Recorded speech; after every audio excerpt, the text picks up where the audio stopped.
Oh, yes. Oh, yes. Yes, you damn right. Number 1, 2, 3. You damn right. You damn right I was late. You damn right. The old man was late, but welcome to another Raider Nation Unlimited. I'm your man, Wasted Talent. What is the deal, everybody? Salutations to everybody in the chat. Shout out to my brother Graf. Yes, you damn right. We are definitely active today. We got almost 100 in the room. Get wasted with your brother Wasted. We got a lot to talk about. We got over 100 in the room now. Get wasted with your brother Wasted. Tell a friend to tell a friend. Share this out. Everybody that's over there on Twitter, if you want to participate in the chat, there's only one way to do that. Come on over to YouTube. And while you're over here, if you're not subscribed, hit that sub button and join in on all the madcap fun and join the Wasted Talent Army. We are going to get started. There's a lot of stuff happening this weekend, man. Let me give my shout-outs and salutations. Shout out to Easy Raider, Chris Nessel, Primos, my dog, Brandon C., David Silva, Gorell, High Stakes Webster. The great and powerful Top Beats is in a place to be. Oh, my God. Everyone's in here. Omar is in the place. The only sports I've ever watched was football. David should try to marry Tom Brady at this point. See, Omar, I knew you were going to come with the heat for Mark Davis, and I'm here today to tell you why you are absolutely wrong. And you need to wash your mouth out with soap, Omar. It's unbelievable. Shane Tolbert, Mr. Killenberger, one of the great supporters for Planet Raiders. Shout out to everybody. And everybody, while you're here, remember, when you get off, make sure you're going over to Planet Raiders, man. There's some big things happening over this. So let's get into it. Raider Jimmy, what it is. Let's get into it. Docs is in the place to be. Live from vacation. Chat gang. Okay. If you are living under the rock, you might have been at work all day. You might not have had your phone on you all day, but I highly doubt it. Tom Brady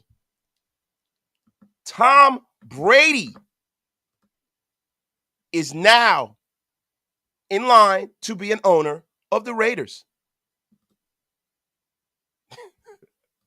I know you guys remember this gem right here.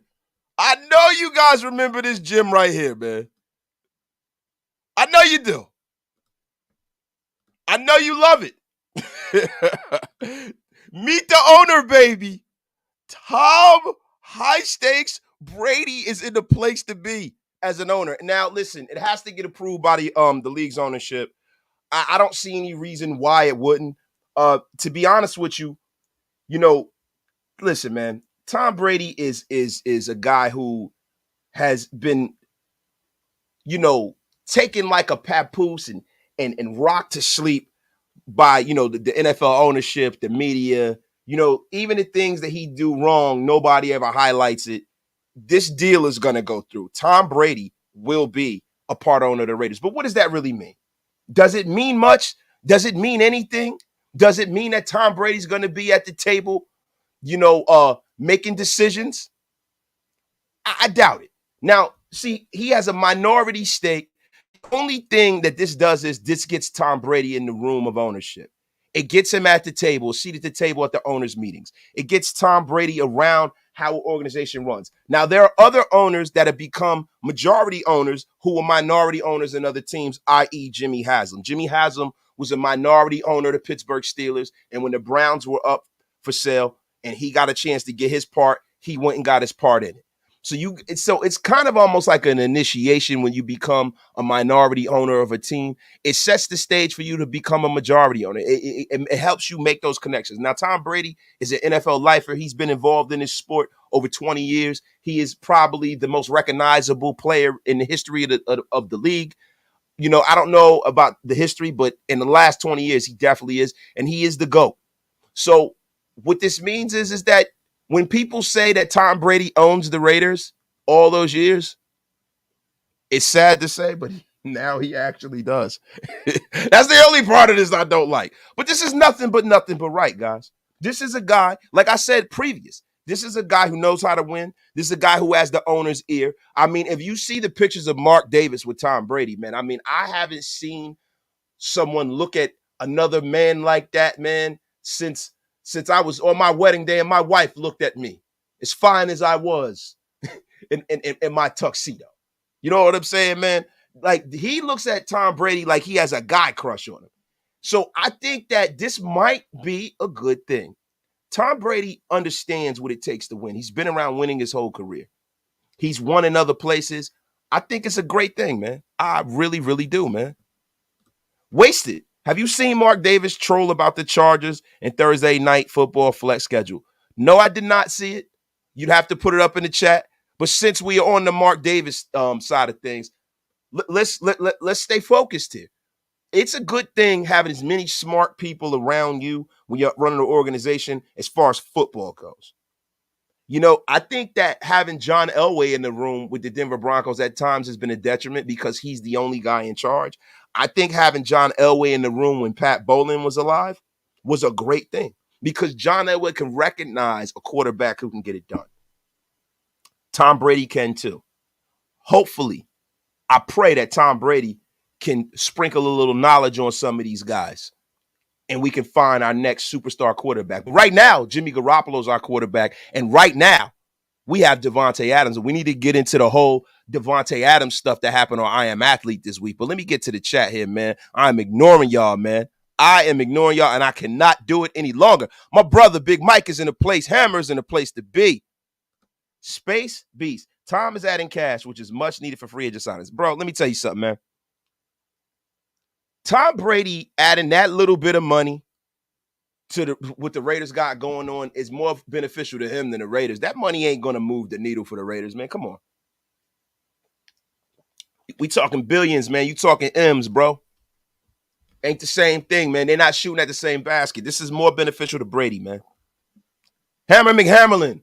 Shout out to Hammer for the $5 donation. Thank you, my brother. Brady being in the room has superb football mind and is something Mark Davis needs in the boardroom. Hammer, talk that shit, as Graf would say. I definitely feel like this is nothing but right. I do. It is always good to have people that know what they're looking at. I mean, guys, especially from the quarterback position, because there's one or two ways this thing is going to go. The Raiders are going to draft a quarterback. They already have with Aiden O'Connell, but in the future, if they haven't located their guy, or they're going to get one in free agency.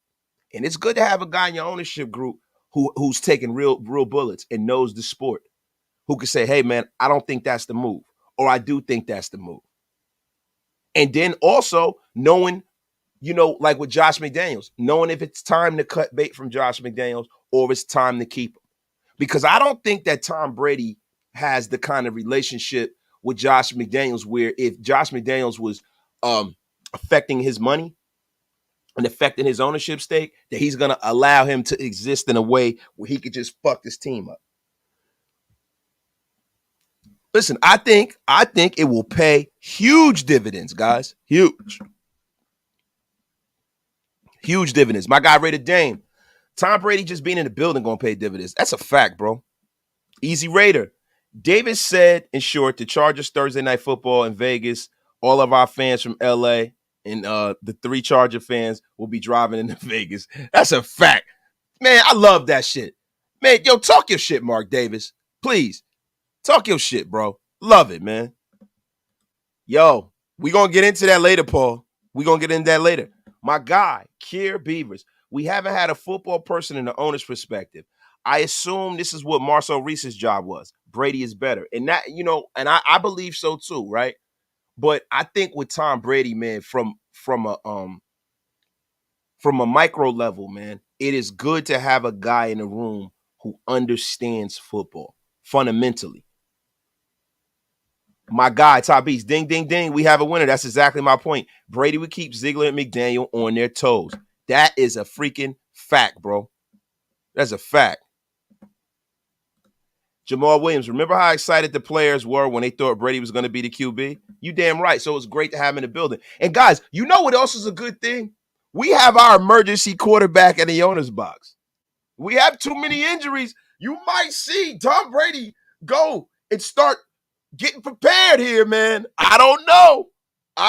It's like, I don't know if that's possible. If he can come from the owner's box and go on the field and play, I don't know if that's ever happened in the history of the league. I don't know if the league will allow it. I mean, at this point, now it's in like kind of the court of the owners at this point, and we got to see what goes on. You know what I mean? But look, man, to all of the people, man, because there's a lot of shit that's going on, bro. There's a lot of stuff that's going on, and I see a lot of people in Raider Nation right now, man, that are really disappointing me, man. Really disappointing me, man. I see some of the people in the chat right now, man. Let me read this one. My guy, Richard Hardy, wasted. Mark Davis will be stupid not to bounce ideas off of Brady. He is Mark's number 2. I don't know about that, man. I don't know about that. I don't know about that, but it's good to have him there, man. New emergency QB number 3 rule for Brady. That'd be dope. That'd be dope. I would love it, man. My guy, Easy Raider. Imagine how the players will want to elevate their game just seeing Brady in the building and on the sidelines during practice. You know he will be there. Now, see, this is the thing. I don't necessarily know how much Tom Brady will be around the organization. I would be lying to tell you that I would think he's going to be there every day. I don't think so. Tom Brady got a lot going on. I think this is more so about growing his brand, the TB12 brand. I think this has a lot to do with him putting his money in a proper place. I think this is a lot to do about him kind of knowing how it is to become an owner because, look, this is the new thing in sports right now. You have guys. Wait a minute. Y'all said the connection is distorted? Uh-oh, not the connection being distorted. We can't have that. We cannot have that, guys. Listen, we have been off for too long. And it's not enough love in the room right now, damn it. There's not enough love in the room. There's not enough love in the room. Well, hold on. Here we go. You know what we're going to do, guys?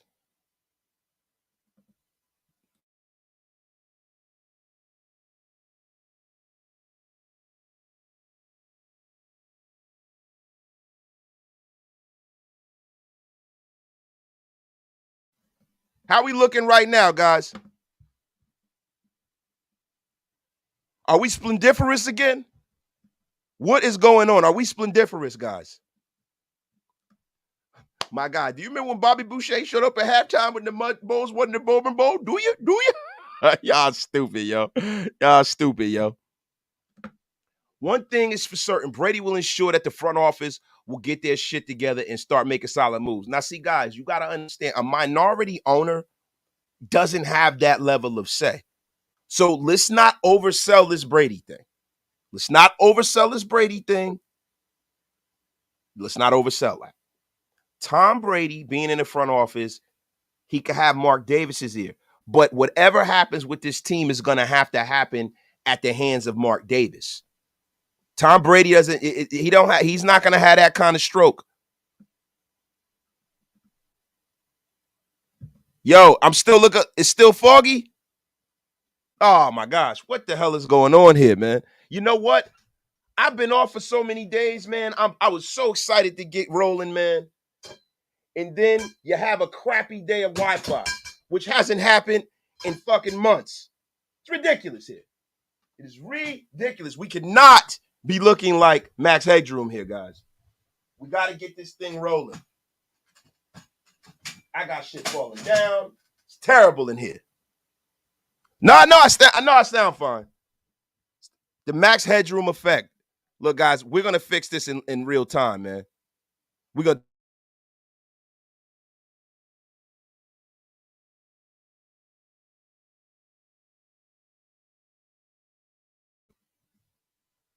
we in a place.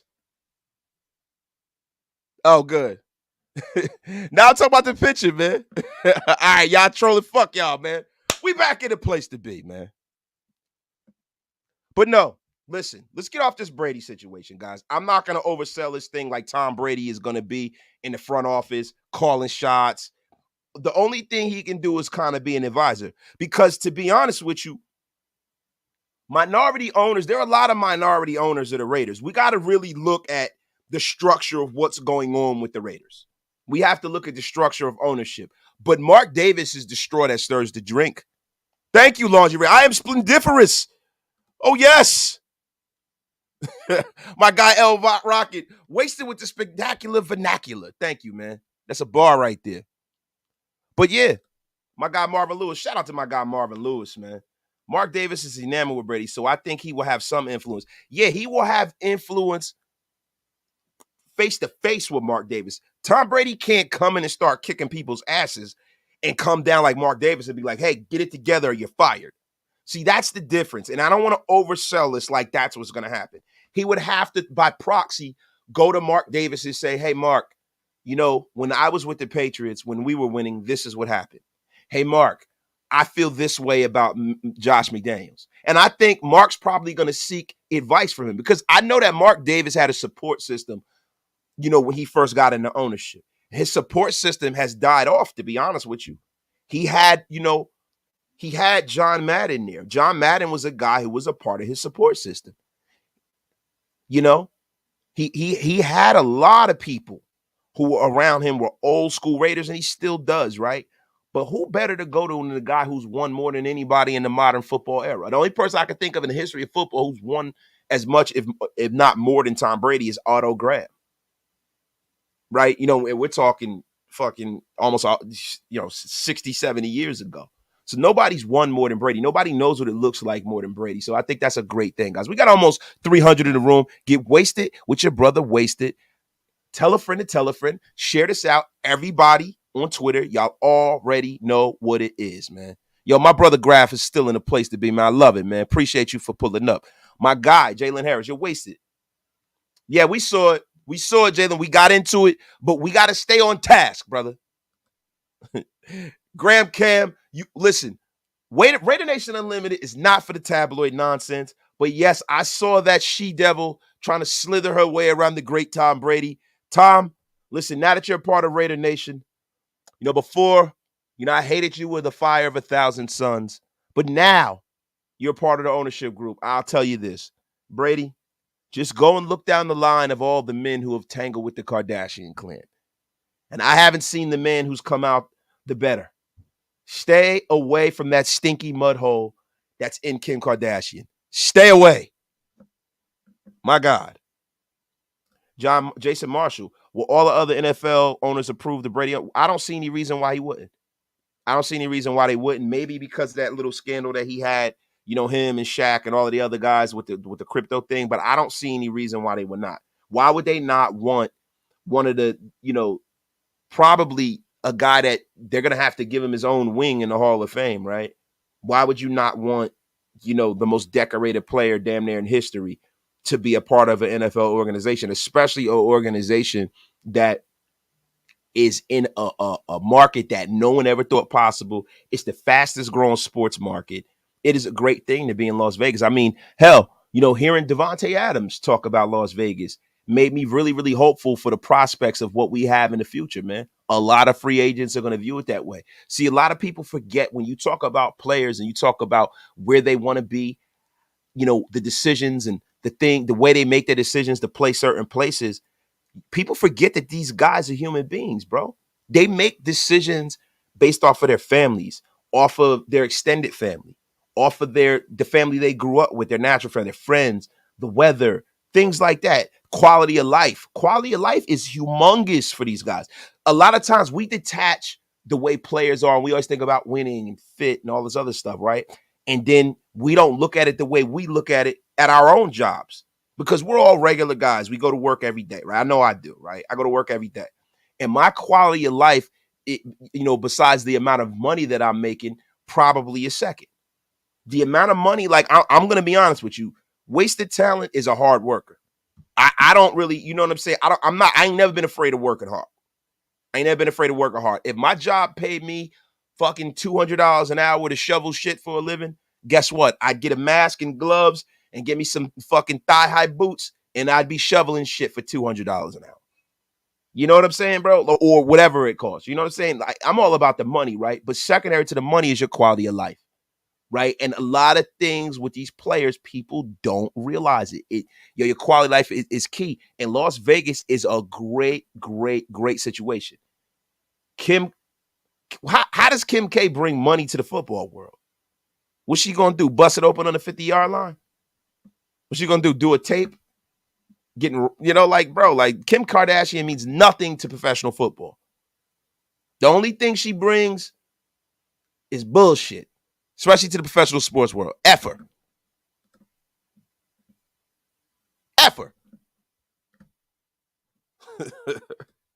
Silver win. Mark is really allowing a QB who started the collapse of our beloved franchise to become a minority owner. It doesn't sit right with me. Now, see, silver win. What in God's green earth, or what in the name of God's green earth are you talking about? A guy who beat us is the reason why the organization collapsed? What the fuck? Like, bro, this unhealthy thing, like, bro, I think this is what the problem is with our organization right now. Not our organization, but our fan base, bro. I'm gonna take a sip of water before I get into this. I gotta take a sip of water. God damn it.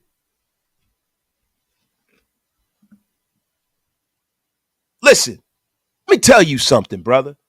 Whatever happened to the Raiders, positively or negatively, has nothing to do with Tom Brady. Absolutely nothing. He came in here, the referees made a bad call. This is something that's been happening to the Raiders in our inception because we the underdogs. We are the outcast. We are the rebels. We take what we want, and that's what we've always done. But that was because of our maverick owner, the God of Raider Nation, Al Davis. Now, there's only one God in heaven, but I'm talking about in the football sense. Al Davis is the Raiders. His image, his personality is the reason why we are all the way we are. But what needs to happen with our fan base, bro, we need to stop with all of these peripheral things that we bring into the fucking equation when it comes to the success and or lack of success with the Raiders. All of this bullshit, this past and this and that, because there's a lot of Raider fans, right, that are young. And no disrespect to y'all. And I don't want to be the old guy telling you to get off my lawn. But you know what? I'm going to be the old guy to tell you to get off my lawn. You guys don't remember when this was one of the winningest organizations in all of sports. That is the organization that I know. It ain't about the nonsense. It's about what actually happens in the offseason, what players you bring in, the contracts, who stays healthy. I mean, football. That's what it's about. What decisions you make. It don't got a goddamn thing to do with this symbolism. The tuck rule and the this and the that and someone's number. Wah, fucking wah. Listen, and I'm going to be honest with you, man. Bro, you got the right to feel however you want, Silverwind. I'm not attacking you personally, bro. But I'm talking about we need to get this out of Raider Nation. The shit that doesn't matter. We need to be able to look at this team pragmatically and accept change. See, the reason why our organization is in the state of flux that is in and it's been in for fucking 2 decades is because we are not willing to accept change. Football has changed. The way you market a team has changed. You asked somebody 8-9 years ago, would you have ever had a team in Las Vegas, a professional sports team? And now we got 4. People say there's no way. There's no way the NFL will let people gamble on. Yo, things are subject to change, my brother. You have to be malleable to the change. The past is the past and it's a glorious past, and we must never forget that past. But we need to look to the future.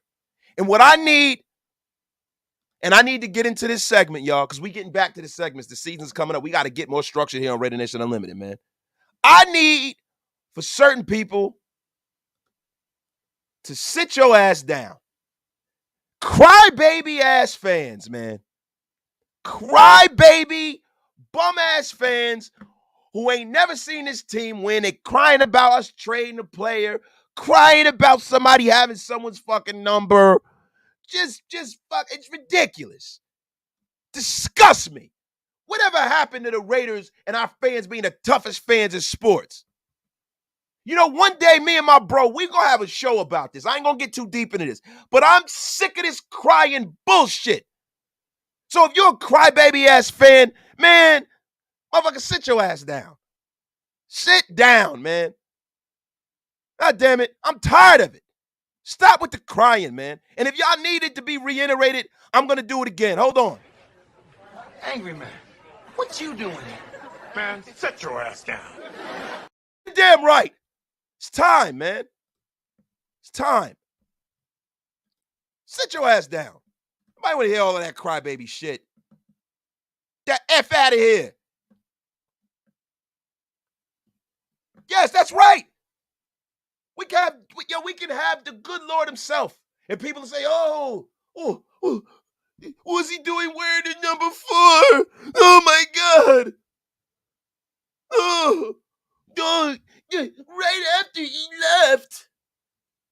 Get F out of here. Jesus. I gotta take a sip of water, man.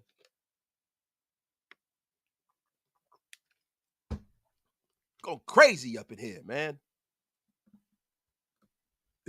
Bruh, when do you feel was the turning point of us being one of the most winningest teams? The turning point was when Al Davis started fighting with the league to move the team.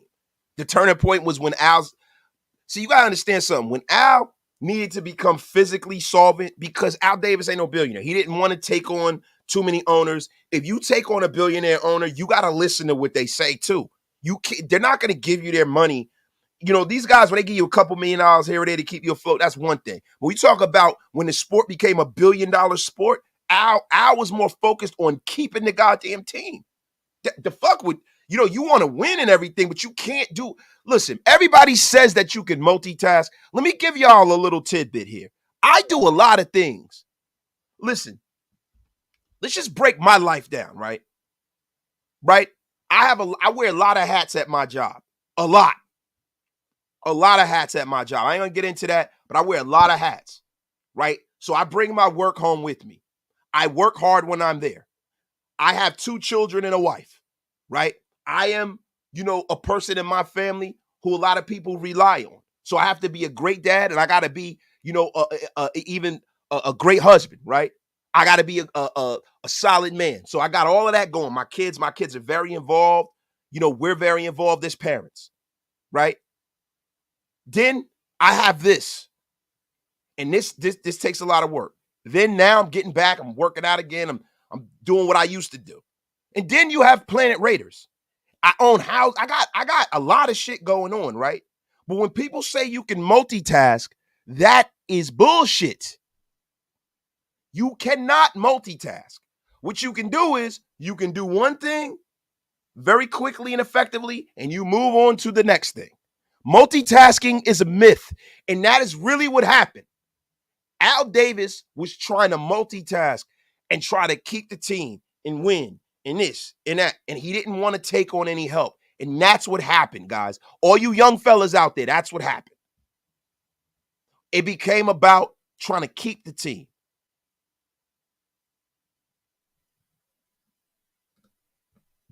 Wait, we fought the league and won the Super Bowl that year. Al started going senile in the late 80s. Mark Wilson was horrible. Yeah, and see, listen, bro, you got to understand something. Us winning the Super Bowl was a culmination of moves that were made previous to Al going round and round with them, that bout. You know what I'm saying? So you got to understand something. And everybody says he got senile in the late 80s. I don't think he got senile. I think that he moved the team to Los Angeles. He won. Then it wasn't working out because Los Angeles is a transient town. Then it was, it was the game changed. Jerry Jones brought money into football in a way that nobody's ever seen before. People didn't want to pay for football stadiums. California has the highest taxes in the country. California has the most sports team of any state in the union. They're not into paying for billionaire stadiums. That is what Al got caught up in. He got caught up into the economics game, the boom of the 90s, the dot-com craze. All these rich assholes getting into football like Daniel Snyder. That is what he got caught. Robert Kraft.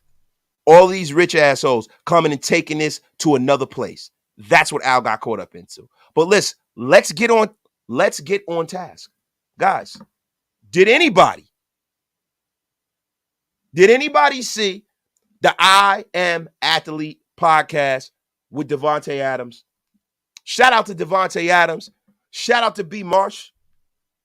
It was a great interview, right? Because I'm going to be honest with you. I love that you can ask questions on a live and get a real answer. That's why I love the live format. That's why I love it.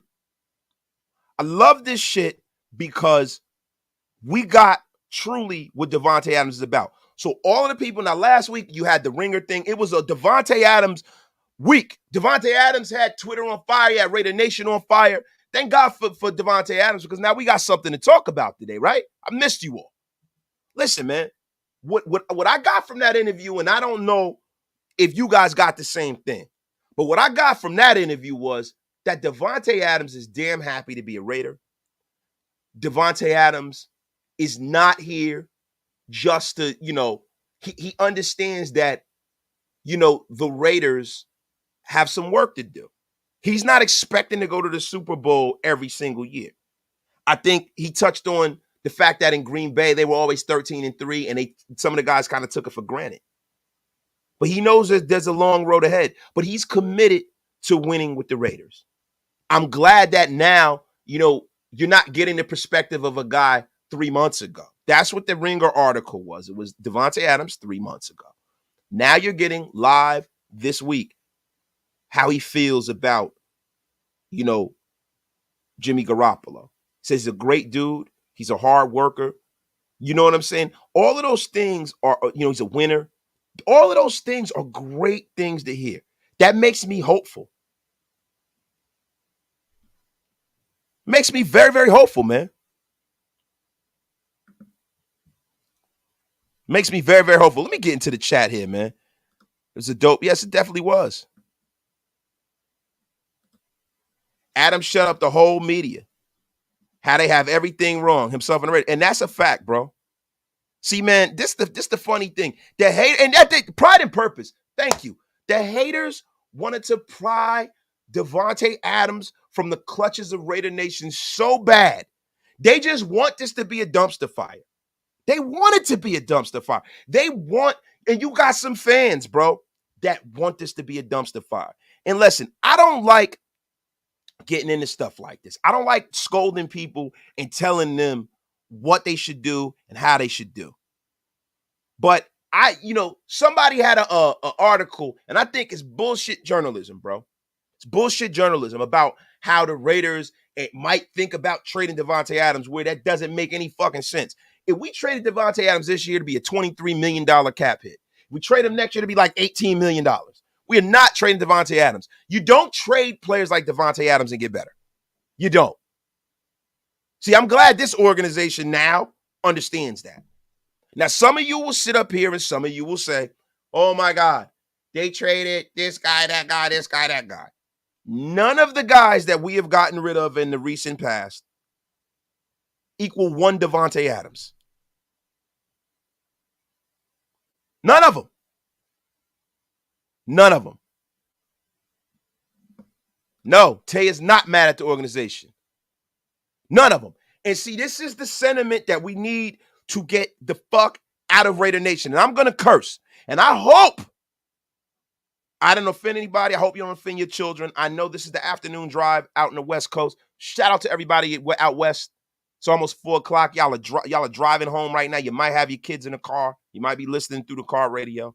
They might be in front of you, but I'm going to tell you something. Hey, kids, earmuffs.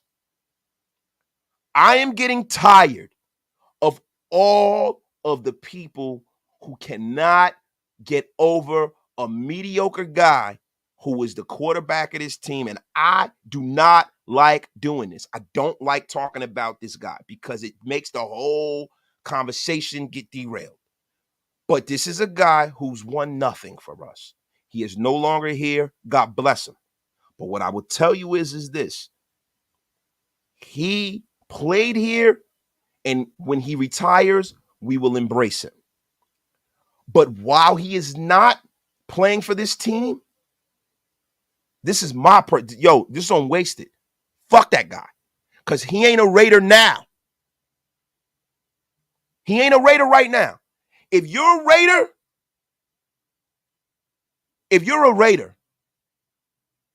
and you love the Raiders, be focused on the guys in this building. Be focused on the guys in this building. Be focused. Support that coach. I've been saying it since the beginning. Support him. Don't come in here and say, oh, he's a Patriot. F him. What is the problem? What is the problem with them coming from a winning situation? People talk about the Patriot way with the Raiders. You know what?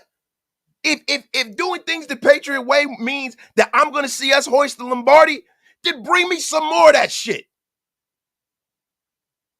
Bring some more of it. Because guess what? I just want to win.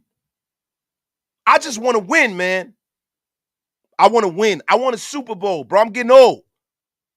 I want a Super Bowl. The F out of here with all of that sentimental nonsense. And I'm going to tell you something.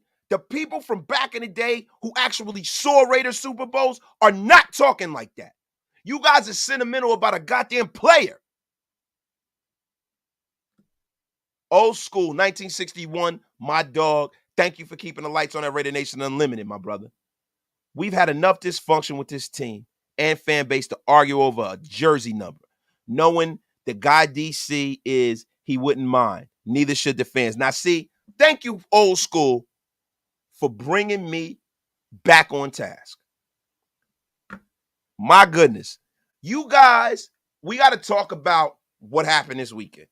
Now, people have changed their numbers. Josh Jacobs is number 8. He's going back to his college football number. I saw the demon time. I love it, right? And by the way, but before I change, speeds here, peep something about what Davante Adams said. Just peep something about what Davante Adams said, man. Davante Adams had an issue with them not paying him the year before, and that's one of the reasons why he's not in Green Bay anymore. Take notes, Raiders. Handle this Josh Jacobs situation properly. You don't have to pay him and back up the Brinks truck and pay him the world, but you do have to pay him. You got to pay the man. I mean, come on. My guy, Space Beast, man, thank you for the $9.99 super, my brother. Appreciate you, man. Wide receiver 1, running back 1, DE 1. Let's effing get it, man. Thank you. Appreciate you, my brother. But yo, listen, man. Listen, I'm telling y'all something.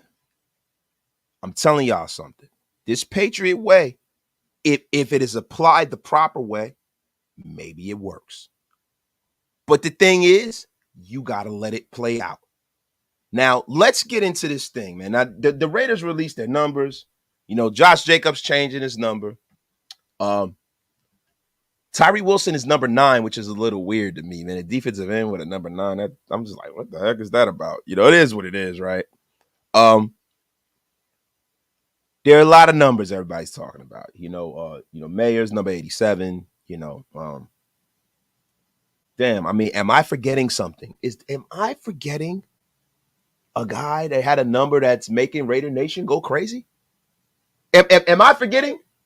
Because I saw people act like somebody went up and desecrated a painting, or somebody went and kicked over a tombstone or something like that because Aiden O'Connell has the number 4. Guys, see, first and foremost, right, if you look at the way some of these numbers are divvied out, right? Now, I don't know if the Raiders brass is trolling. I don't know. I do not know. But I look at some of the numbers, right? I'm going to go and pull this up on my phone. I'm gonna pull this up on my phone, right? So the player roster is right here, right? Now, Davante Adams is already, number 17. So that's a quarterback number, right? Daniel Carson's number 2, DeAndre Carter's number 3, AJ Cole's number 6, Devon Diablo's number 5, Philip Dorsett's number 11, Marcus Epps is number 1, Chase Garbers is already 15, right? Brian Hoyer's number 7, Chris Lacey, wide receiver, number 14. Y'all see Jacoby Myers, 16. Josh Jacobs, number 8. DJ Turner's already number 19, right? He already had that number, right? So listen, guys, there's not a whole lot of numbers that the guy had to choose from. If you really look at it, you got weird shit like a defensive end wearing number 9, right? You got a wide receiver wearing number 16, wide receiver wearing number 17, right? But be that as it may, dude wearing number 4 means absolutely nothing. Let me ask you a question, man. Did you guys have the same smoke for people when Khalil Mack left and that number 52 was put on somebody's back? Did you guys have that same smoke for Michael Huff when Charles Woodson left the first time? Or the second time when Jonathan Abrams wore the number 24? Give me a fucking break. It is a number for a guy who plays for the Saints. We don't retire numbers with the Raiders. I don't know if y'all ever forgot that. Al Davis never did that. So I don't want to hear it, man.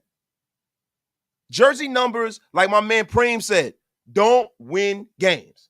It is nonsensical for people to get upset about that. And that's what I'm talking about. It is a lot of crybaby ass fans out there. I am getting tired of that shit. Getting tired of it, bro. It's ridiculous. It's freaking ridiculous, man.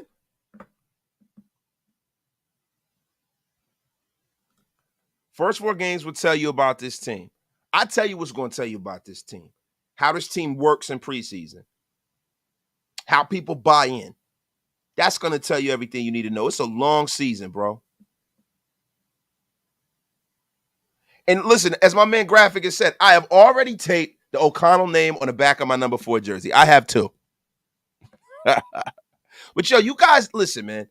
All you guys who are fans of the previous quarterback, man, if you guys are more his fan than a fan of this team, then by all means, and I never tell anybody what to do when it comes to their fandom. I don't judge people when it comes to their fandom. But I'm going to judge you for this. If you guys can't be adults about the fact that this dude is not here anymore, and you're going to troll the guy who wears his number, and you're going to wish that we lose, and all of this bullshit, and hope that the Saints, then get the fuck out of Raider Nation. You are not welcome. You are not a real Raider, and you're a fucking pussy. Point blank, period, the end. You're a fucking pussy. If you can't get over a guy who's no longer with us and you don't support this team, you're a fucking loser. Get the F out of here. We don't need you in Raider Nation. And that's right, Bernard Bros. Wait, let's just move on. Who cares about numbers? I don't. I don't either, bro. What's up, Wasted? Question. With all the turmoil around Tay, said is under contract, it's not impossible that the front office got involved to tell Tay to change the narrative on the Raiders. No, why would that? And the thing is, with a guy like Davante Adams, What control do they have over what comes out of that man's mouth? That man's a human being. He can say what he wants. See, I love the fact that Davante Adams is the kind of leader he is and the kind of man he is. He don't scratch his head if it don't itch, and he don't dance if he don't hear good music. He is going to speak his mind.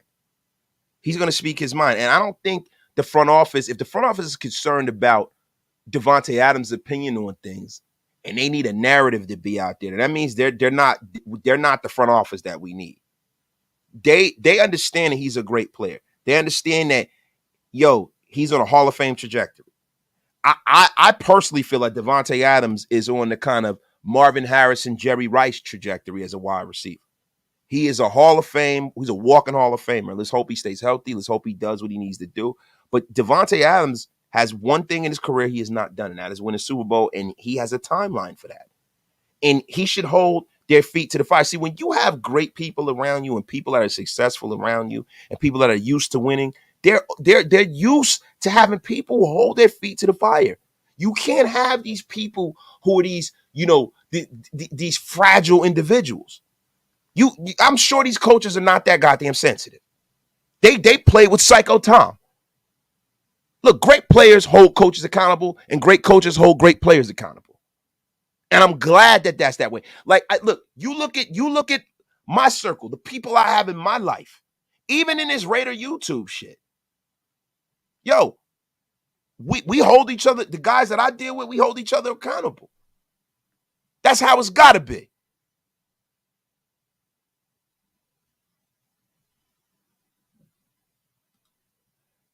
Let's block this guy. We got a loser in here, guys.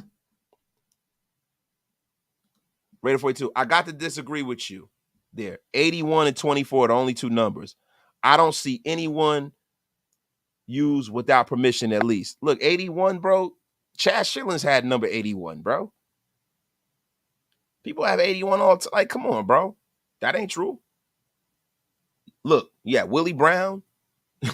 Yeah, Charles Woodson. Yeah, Larry Brown. A lot of people had that 24, bro. My guy. Old school, 1961. I only buy Raider Legends jersey, youngsters. That's what I do, too. I don't buy anybody's jersey who's playing now because they might not be here. The NFL stands for not for long. That's what it stands for. I only buy Legends jerseys. Players come and go in today's NFL. You'll just end up with a bunch of, pause, butt rags. Yeah, that's a pretty, I'm telling you, bro. That is what you will end up with, man. My guy, PG. After the season with DC, Tay probably knew it wasn't going to be good enough. And that's a fact, bro. He wanted an easy ring. He wouldn't have came here, bro. And I feel that, bro.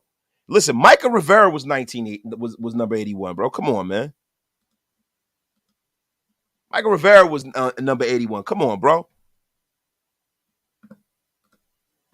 After you have great coaches, you have great players, you tell them one thing: just win, baby. That's what I'm talking about. That's what this shit is all about, man. Wait a minute. Andrew Walters, number 32, right? Brandon Bolden's number 34. Nobody's throwing a fit over that. My guy, Raider John, legend in the place to be. We don't bring this up. We don't bring it up, man. Listen, Raider John, you got to understand something. When you're in the presence of greatness, sometimes people got to come. They got to have a hate issue, man. That's what happens, bro. But we listen, man. We just keep moving and keep being great, man. Wasted. Who will own the team after Mark Davis? Jimmy. I don't have a crystal ball, but I don't know. I don't think Mark Davis has any children. I don't know. But what I do know is this, though. We got to worry about who owns the team now. I'm not worried about what happens when Mark Davis is no longer. I hope he lives a long life. Hope his mother keeps living long. But, we got to worry about who owns the team now, bro. We got to worry about it. And that's right, Jack. That's right, Jack. Jack, the great Jack Tatum, Jersey's own, definitely wore the number 32. So that's what the Raiders, greatness with the Raiders, man, is not something that is uncommon. We're used to being great.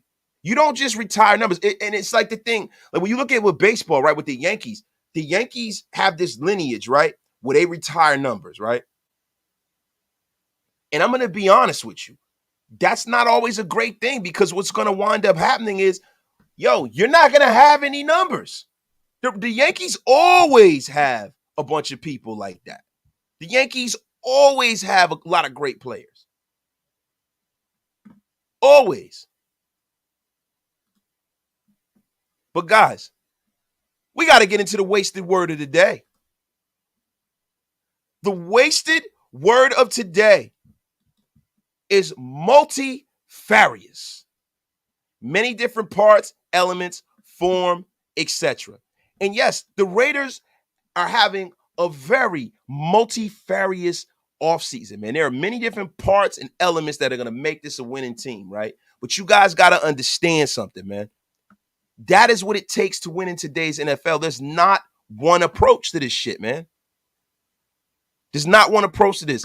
And I'm glad that, I have a platform to kind of steer what's going on in Raider Nation, because we definitely need to recognize that, we need to take a different approach to winning, man. We need to take a different approach to winning. We need to take a different approach to the way that we do things with Raider Nation, man. And we got to be receptive to that and stop pulling against what's happening.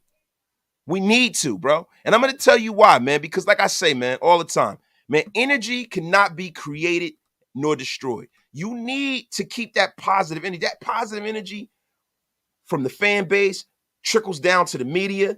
If the media start talking about the team positively, the team feels positively, and hopefully that'll garner some really good results, man. That's what we looking for, man. My brother, Raider John, you speak the truth. If we retire numbers, we will not have any jerseys left for the new age, and that's a fact. Listen, man, we got to expect greatness, and we got to get used to winning again. I think that what's going on right now, Raider Nation, guys, and I'm going to be honest with you. You have a lot of people, it's like a battered woman syndrome. You got a lot of people that are in Raider Nation right now currently, man, that have never seen this team win. You've never, ever seen this team win, right? So you don't know what it looks like, right? So there's things that you get comfortable with that have nothing to do with actual winning, because you've never really seen it. You've never really seen it, man. And what you got to do is you got to get comfortable with what a winning organization looks like. Now, let's see if these guys can go out there and complete the mission. Let's see. Let's see, man.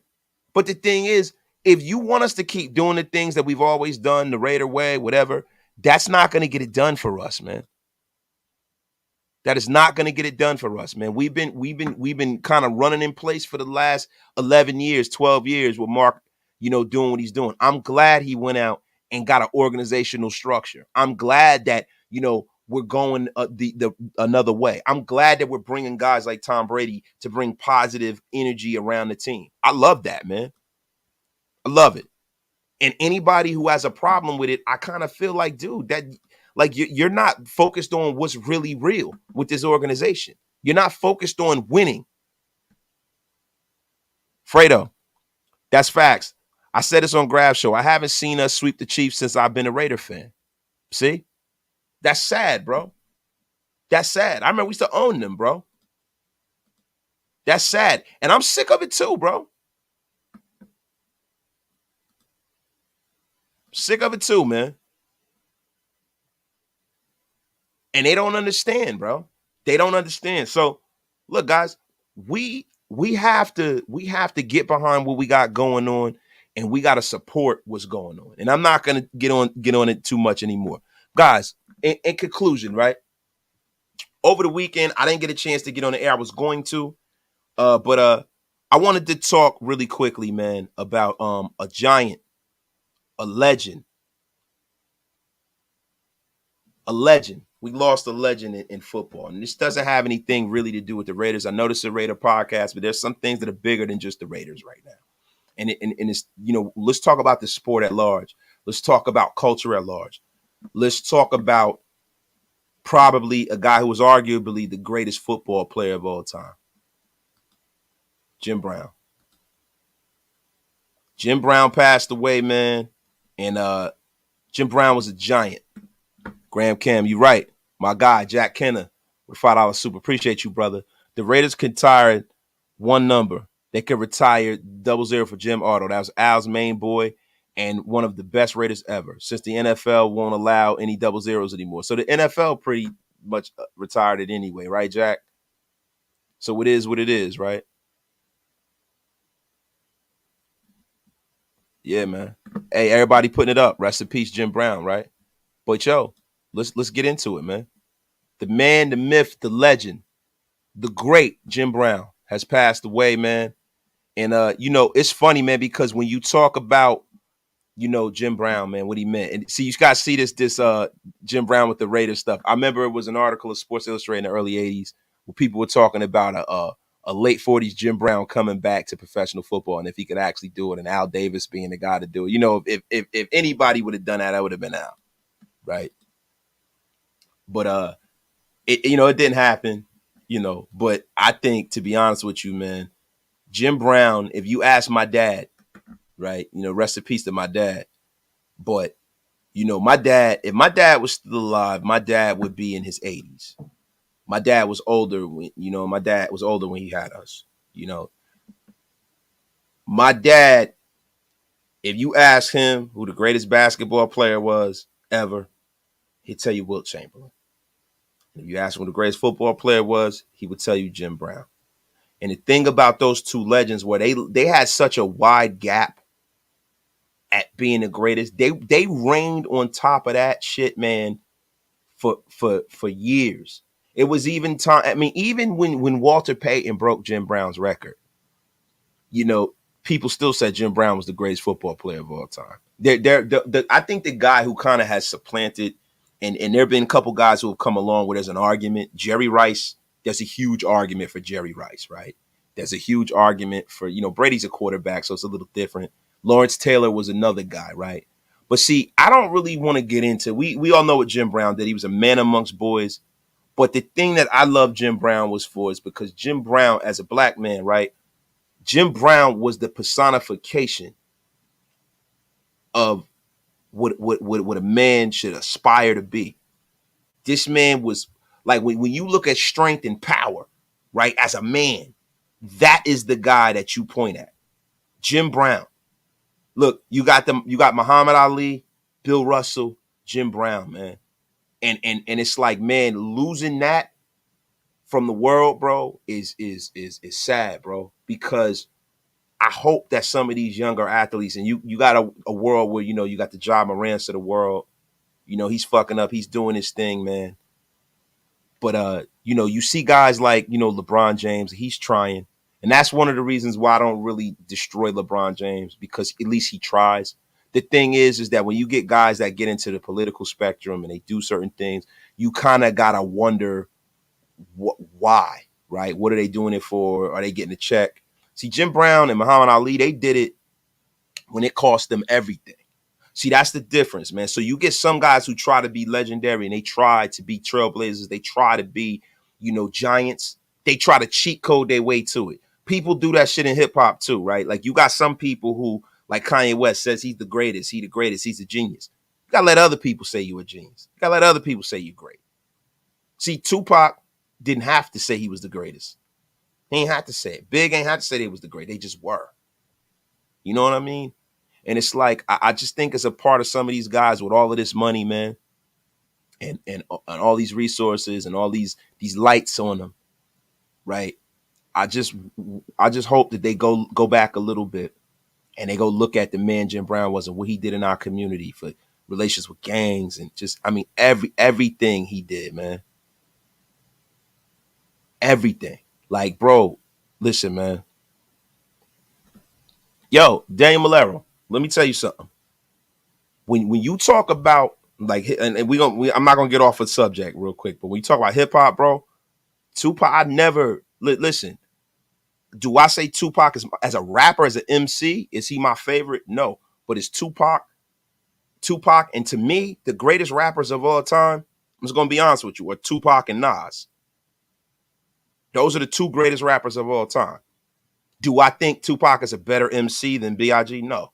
But as far as who I think I do. I think Tupac was great. I can't take that away from him. But guys, you know, when we talk about Jim Brown, we talk about true leadership, and we talk about a legend that we might not ever see again, man. And I hope that you guys understand the magnitude of what we lost, man. What we lost. You know, like, man, all the things that he did, man. And all the things that, you know, some of these young guys are doing. And I'm not going to hate on LeBron. I see a lot of people talking bad about LeBron James. At least LeBron James is trying. LeBron James puts his money where his mouth is. He speaks out. Now, sometimes with LeBron, I think the piece of what LeBron's missing, and I think what winds up happening when you grow up without a father, or you grow up in a situation where you've had to be your own dad, that's the problem. You know what I'm saying? Because you know, especially a guy like LeBron who has had people kissing his ass since he was 15 years old. Everybody said this guy was a chosen one since he was 15. This guy was in high school riding around in a Hummer and having millions of dollars from high school. So everybody that's around you is beholding to you. Even his AAU coaches and shit. They work for him now. All his friends work for him. So you're never going to get people to tell you the truth. Now, I don't know LeBron James' life, but I think there's a piece of when you're a young man. There's a piece of when you're a young man having an older guy tell you you don't know as much as you think, and maybe you should read a little more. And I think the difference between like a Jim Brown was he was a very bright man. He read a lot. He knew why he was saying things. He understood the whole picture, and he went through a different era. You know, the Muhammad Ali's, they went through a different era. They dealt with a different America than these guys are dealing with right now. And I think that, to be honest with you, we're never going to see guys like that again. And I hope that the NFL and you know, us as fans don't ever forget that man. So rest in peace to Jim Brown, man. And people, you know, dogging LeBron James, as a man, I fuck with LeBron James. I love what he did. That's a guy that raised his family, bro, and is doing great things, bro.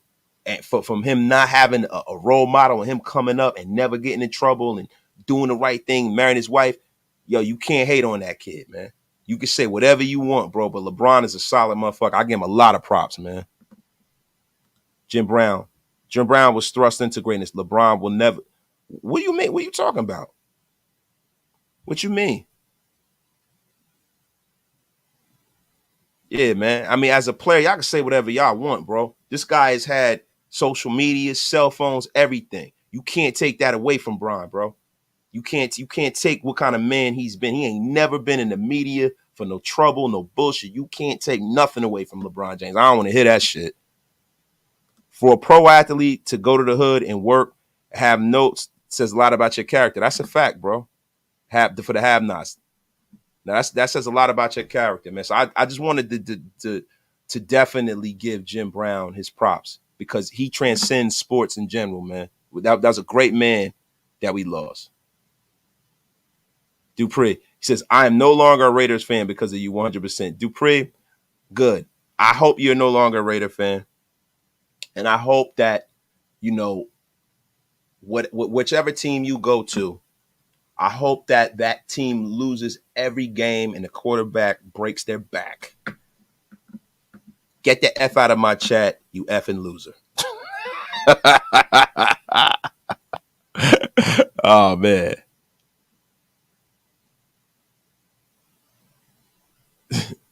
Yeah, my God. More men. Yeah, it's very missed today's word. That's right. Real men. Real men. Being real men and being strong. Representing that shit.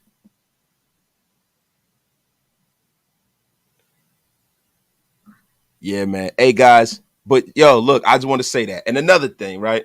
Somebody asked me. Yeah, Dupree.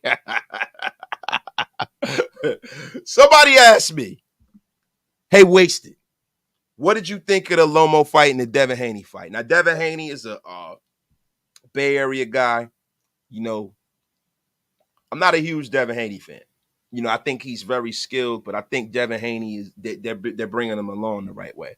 I think what this Lomachenko fight shows you is that he isn't as good as he thinks, and I think that they're hiding him. And I think that Devin Haney better make sure that he never gets in the ring with Shakur Stevenson or Gervonta Davis this year. That's what I think. And I think Lomachenko beat him. He thoroughly beat him. He thoroughly beat him. He beat him, and what winds up happening is, boxing has a lot of politics in it, and that's exactly what happens, bro. You know? So, boxing, the politics of boxing is ruining the sport. But it's called prize fighting, right? So you got people gambling on it. Look, man, look, there's a lot more of that kind of shit that happens in every other sport. In every other sport, there are people that are on the tape. We can't, anything when you got humans involved is imperfect. So I'm not gonna cry about it, but do I think Devin Haney lost that fight? Yes, I do. I think he lost 1,000%. And at the very minimum, like my man, your name here said, it should have been a draw. At the very, very minimum. Pride of purpose. I'm from the Bay, but Lomo outworked him. Yes, he did. Outclassed him, outworked him. The crap in boxing opened the door for the UFC. I think so. And I think, bro, to be honest with you, there's certain things that people that are into the UFC are into the UFC, bro, because there's a lot of aspects of UFC that were not into like professional sports that the UFC brought into it, like Greco-Roman wrestling, right? There are a lot of guys who wrestled in high school, a lot of guys who enjoy the sport of wrestling. Now they can see it on a professional level on some kind of wavelength watching the UFC, because a lot of those guys have a wrestling and jiu-jitsu base. There are a lot of guys who are into martial arts. They get to see martial arts, and they can have those conversations that people used to be like, yo, who do you think will win in a fight? Bruce Lee or Chuck Norris. Like, you kind of get a little bit of that in the UFC, even though it's not full on. It's mixed martial arts. It's different type of disciplines. I think that is one of the reasons with UFC. I think another reason why the UFC is very successful is because, hey, man, let's just be for real here. They can make the fights. Dana White makes the fights. They don't have any control over who they want to fight. They don't. So you guys got to always realize that. And boxing is prize fighting. They're their own kind of deity. They can do what they want to do. They can fight who they want to fight. They can fight who they want to fight. And see, with the UFC, the only problem with the UFC is that the fans are thoroughly satisfied, right? But is the sport going to sustain? Because the thing that sports need is that sports need transcendent stars. And the UFC has been fucking lucky that John Jones, brother of Chandler Jones of the Raiders, let's bring this to a Raider perspective, because I'm rambling. I'm getting off the subject. I know y'all like to hear me talk about other sports. I probably got to start another podcast. I can just talk about any kind of sport. Listen, if you guys, I'm gonna put a poll up on social media and in my community tab. If you guys want to hear me do a podcast about any other sport, let me know. But at the end of the day, man, that's the thing with the UFC. Like, so when you get a guy that has a following, he wins a couple of fights. Dana White will put him in there with the guy you want to see. Then he gets beat. Then everybody loses interest. You know what I'm saying? And it's like, I don't know if that's the best thing for the UFC. They don't allow the UFC to develop rivalries. You know what I mean? Like, that's the thing that's missing from the UFC. You don't have any real good rivalries in the UFC. I mean, you've had, Daniel Cormier versus John Jones, but is that really a rivalry? It's not really a rivalry. You had Tito Ortiz versus Chuck Liddell in the early stages, but Tito Ortiz was getting his ass whipped by Chuck Liddell. It was no rivalry. There was no rivalry. And also, I think a mistake with boxing is, they took boxing off of national television. And when they took now it's back. But when I was growing up, you had the Wide World of Sports. I remember watching Mike Tyson fight on the Wide World of Sports with the white trunks and him being mighty Mike Tyson. I remember watching on MSG Network a lot of your favorite, Mark Brilliant and all them guys fighting in the Golden Gloves. I remember watching Zab Judah fighting, you know what I'm saying? Like fighting in the Golden Gloves and watching them mature, or watching Pernell Whitaker and all them guys fighting the Olympics and grow. You know what I'm saying? So I think that's a piece of it too. You know what I'm saying? I think that's a lot about it. Rampage versus Rashad Evans is not a rivalry, bro. Rashad Evans beat Rampage's ass. Diaz and McGregor was kind of a rivalry. You know what I'm saying? I mean, they talked a lot of shit to each other, but it was like, kind of got a decision. He went up too high in weight. They weren't in the same weight. And then I think Diaz beat his ass, and then he came back and won. But for the most part, man, it's hard to get them real rivalries, man. ABC, why? Damn, I'm old. Damn, yeah, Daddy, but like, why I gotta be old, bro? That's right, man. Yeah, man. But yo, look, man. That's why they don't get new fans. Boxing is dying out. Boxing will be fine. Boxing will be fine. Boxing just needs. I think what was a big blow to boxing is Floyd Mayweather's reign. Floyd Mayweather's reign was a big blow to boxing because now people are more concerned about being undefeated. Like it's like now if you lose a fight, it's like, oh well, your career's over, which is bullshit. Sugar Ray Leonard lost, Roberto Duran lost, Thomas Hearns lost, Evander Holyfield lost and came back and was a champion. Muhammad Ali lost, the greatest of all time lost. Joe Louis lost. You know what I'm saying?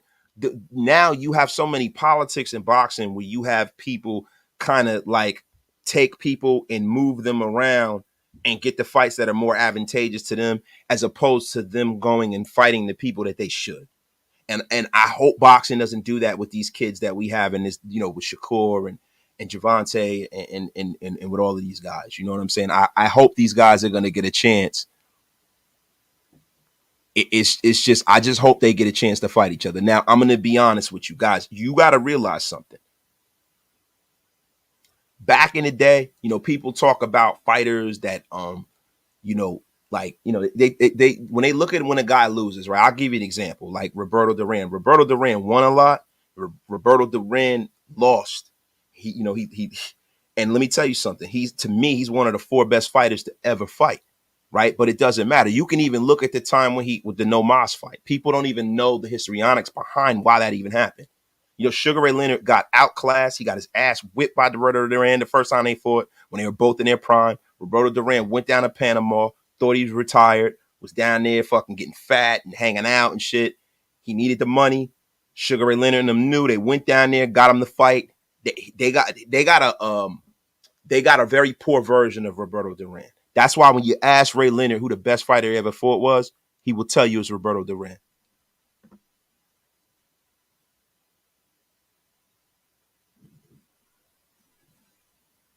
Wait a minute, we got to block this dude, man. You bugging. Don't say that. Yeah, wait, hold on. Let's get to. You said wasted game, Einstein, mad ideas. Get the fuck out of here, Greg. What's up? Loon, what's up, man? Back to normal again. Needed 12 hours of sleep. Get back to normal. I feel you, man. I'm glad to see you back in the place to be, man. Hey, Jack, I don't think that's a boxing rivalry, bro. They only fought one time. And Sugar Ray Leonard really wasn't a middleweight. I would say that Thomas Hearns versus Sugar Ray Leonard was a better rivalry than that.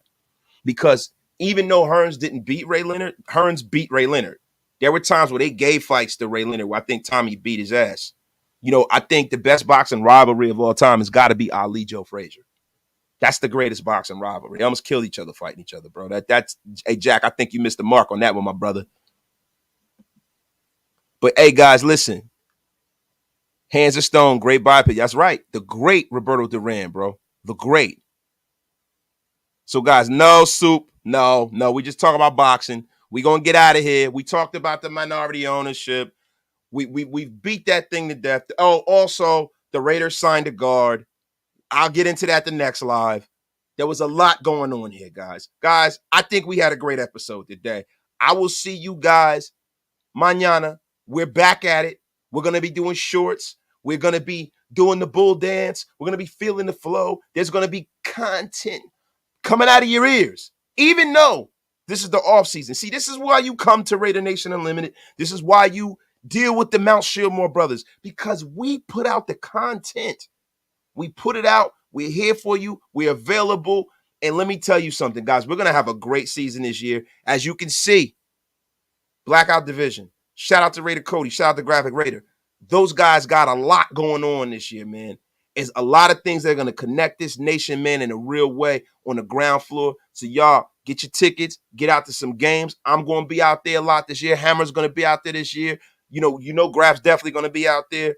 Andy's going to be out there. We're going to be out there on the ground, moving and shaking, man. We don't just sit behind this computer and talk shit. We out in the world. So, yo, let me tell y'all something, man. Y'all go on here and y'all subscribe if you have not. I hope y'all enjoyed the show, man. Love all of y'all. Y'all have a beautiful, beautiful night, man. Love all of y'all, man. Peace, man.